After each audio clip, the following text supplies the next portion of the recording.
As a software developer, and I guess in general as a human, but especially as a software developer, there is no way around Anthropic right now, if you want to or not. And I don't think you should try to ignore it because it is relevant. It's relevant for our future as software developers, I would say. And in this episode, I won't talk about the Claude code leak we had last week. I won't talk about their reinforced terms regarding the usage of their subscription offerings, Claude Max and so on, and how they're cracking down on unauthorized use of those subscriptions. They are doing that right now because, of course, their subscription offerings, just like the ones by OpenAI, are heavily subsidized and they can't make any money if everybody maxes out their subscriptions. So yeah, they're really restricting, or they're trying to restrict the use of their subscriptions to just humans, just on their website or in Claude Code or the Claude desktop app, I guess.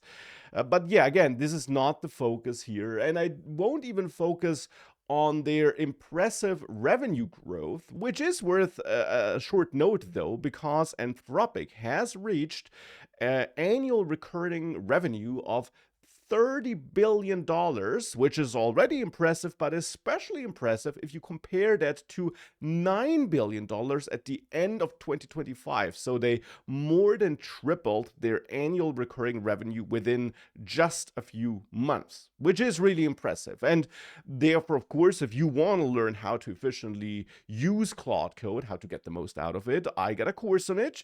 And it's also very popular, which of course makes me happy. And you find a link below if you want to join it and learn how to efficiently work with Claude Code. But as mentioned, that's not even the main topic here. Instead, I want to talk about Project Glasswing and their new model, Mythos, which they haven't released to the public. And they also shared why. And I think this is important to understand. And it's also important to try to look behind the scenes, behind their rationale, and what the impact of this new model and how it works and its capabilities is for us developers. So what is Project Glasswing? What is their new model all about?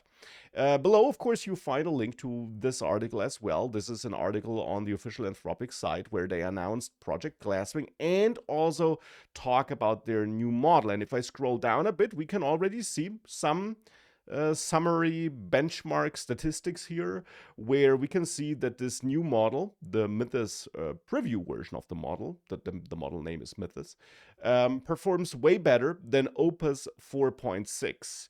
And depending on which exact benchmark you look on, there is quite a big difference between Opus 4.6 and this new model.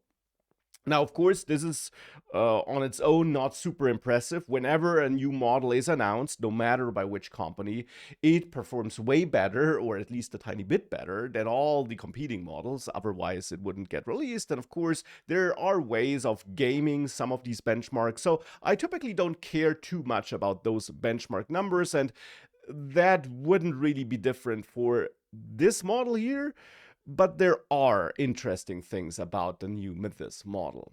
And that's the fact that Anthropic decided to not release it to the public because, as they say, it is too good at finding and exploiting vulnerabilities in operating systems, any other software, browsers, really in software in general. And in this article, and also in a separate article, which is also linked below, they share some details, and especially this separate article is extremely long and gives concrete examples for vulnerabilities and potential exploits this new model found. For example, they start in this article with a very serious exploit and vulnerability that was found in OpenBSD. OpenBSD is, of course, an operating system which is popular on certain pieces of networking software, for example.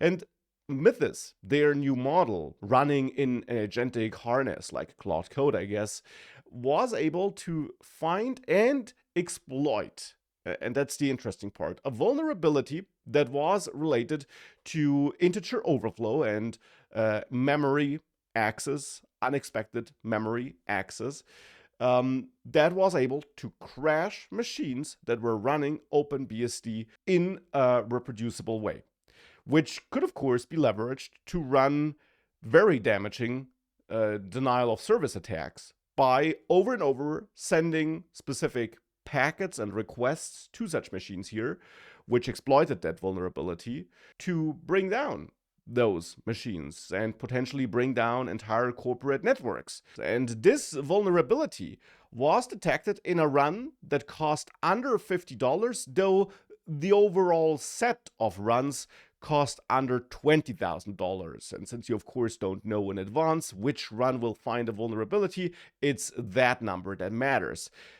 Still, of course, it's easy to imagine that a model capable of finding such critical vulnerabilities for such a comparatively low cost, depending on who you are, if you're a nation, for example, or some serious bad actor that may not be a lot of money to you, that of course is a problem. Because it's easy to imagine that if such a model were developed by a company, an organization that cares a bit less about security and or that maybe doesn't have to fear any consequences of abusing such vulnerabilities, that this could be a problem.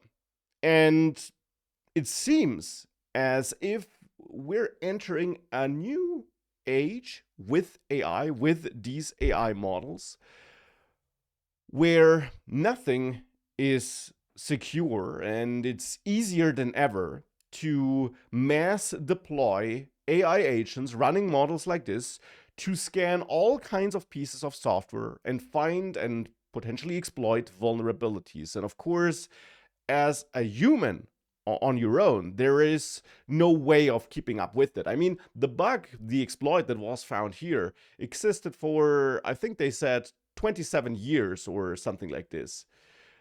This shows that no human was able to find this bug in such a long period of time, including bad actors, which of course would have had an interest in being able to attack this operating system in the past too.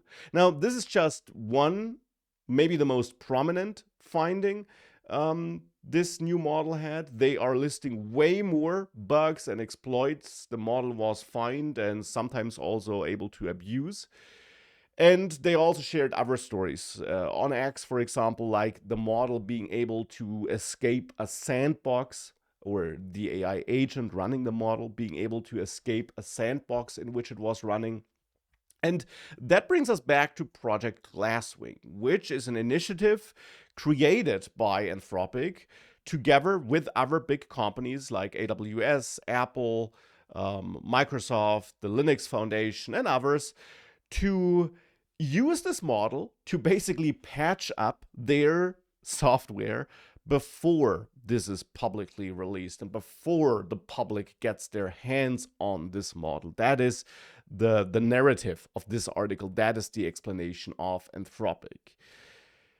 And I have some mixed thoughts here. Now, for one, I have no strong reason to believe that this isn't true. Clearly, Anthropic would have some reasons to not release this model outside of what they're mentioning here. For example, I read that this model is a roughly 10 trillion parameters model, which is way bigger than all the frontier models we had thus far, or were able to use publicly thus far. And training it is said to have cost around $10 billion.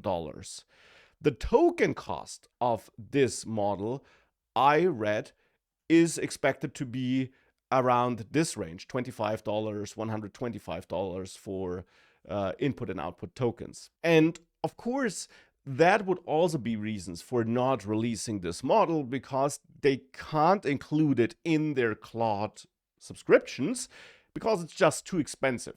They would have to ramp up the subscription price, probably to a price point where not a lot of people are willing to pay it, and therefore there wouldn't really be a way of exposing it to the public, at least as part of Claude Code. Now, of course, they could still expose it through their API on a pay-per-use cost basis. And if it's expensive, who cares? If there are companies, people that would be willing to pay it, they could do that. And that, of course, is the part where the cybersecurity concerns might really come into play, because clearly that all is very likely not made up. I mean, it's definitely not made up. The FFmpeg team, for example, which is also listed here as a vulnerability, that they were able to find a vulnerability in FFmpeg.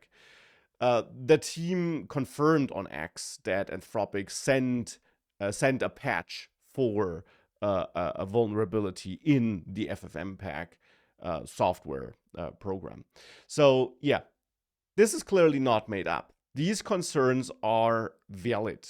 Cybersecurity concerns are valid, especially since, of course, if money is not the main issue, you could deploy thousands of agents running simultaneously using this or similar models, which we may have in the future, to scan all kinds of software and exploit them. And of course, the big problem is that using this model to find vulnerabilities and patch them up is possible, but it's only possible if the owner or the maintainer of a certain piece of software can afford the model or gets access for free or anything like that. And even if a vulnerability is patched up, we all know that not all computers out there, not all machines, not all users have up-to-date software running on them. If you were to take a look at all the various servers running out there in the World Wide Web, I would guess the vast majority of them is running outdated software. I mean, on our phones or our laptops, we're often not running the latest software, the latest version of our operating system, the latest security patch may not be installed, and that is true for all layers of software. And in a world where it's easier than ever to find security vulnerabilities, that of course becomes an even bigger issue. Because of course the good thing about this AI model is that it can also be used for proactively looking for security vulnerabilities and patching them. So it's not just a tool for attackers, it can also make defense easier, because you now have a tool that can be run simultaneously in parallel across thousands of agents to make your software secure. In theory, this can be a very useful tool for defense, but of course, again, not every company, person that may be developing crucial software may be able to afford it, may be interested in using it. And then even if it is used to find and patch vulnerabilities, still these latest versions will not be installed everywhere. And that, of course, gives attackers a nice window of opportunity where they know about way more vulnerabilities than before at some point, because way more vulnerabilities are detected, but not every machine, every user is protected against those vulnerabilities. And that is one real concern I have about this development. Now, that is the bigger picture, which affects everybody, all companies, all humans in the end. Another question, of course, is what does a model like this mean for us developers? I mean, clearly, this seems to be a highly capable model that was able to look for vulnerabilities on its own and exploit vulnerabilities on its own. So, yeah, what is the impact for developers? And I think here, when it comes to that, not a lot changes for now. I mean, we're already living in a world where AI agents like Claude Code and the underlying models, and of course the same is true for Codex and so on, whatever your favorite AI agent and model is, are able to generate most of our code. You may not be using them, you may not like them. I created a separate video where I share my feelings about that, and that this sucks the joy out of the software development part for me, but it is the reality nonetheless, if you like it or not. And believe me, I don't necessarily like it, but yeah, this is the reality. Nonetheless, what a human brings to the table, or why humans still matter here, and may matter more than ever, is, of course, that you definitely don't want an AI agent like this go rogue and work totally on its own. Steering such models and agents, controlling them, giving them clear tasks, limiting the scope of the work they do, all these things are more important than ever. These models can, as it seems, do way more than the vast majority of developers can do. Definitely way more than I can do. And yet, when it comes to shipping products, when it comes to building software used by humans, the influence of a human is, of course, extremely important. What's changing, of course, is our role as software developers. We're changing from the people that are writing the code to the people that are steering the model, that are reviewing the code, that are understanding what it does, that are setting the scope. And yeah, again, I talked about this in that other video, how that is changing, and then that this may not necessarily be what you like. It's definitely not why I got into software development in the first place, but yeah, this is the impact here. And the more capable these models get, the more important I think it gets to have that human voice in there as well, that human influence in there as well. So that is that changing role and our role in the future.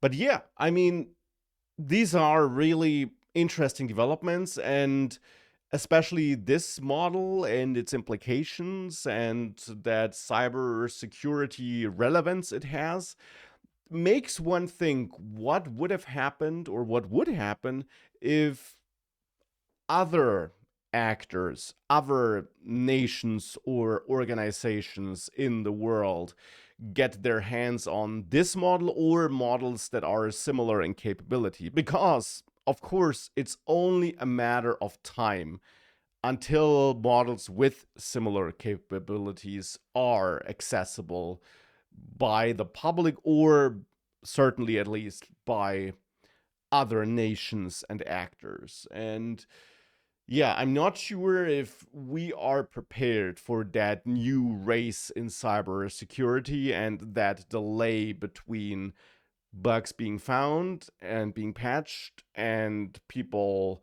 installing those patches. I think we'll enter a new era of cybersecurity and we'll be able to adjust, I'm sure. But this definitely marks an interesting point in the history of model development, I would say.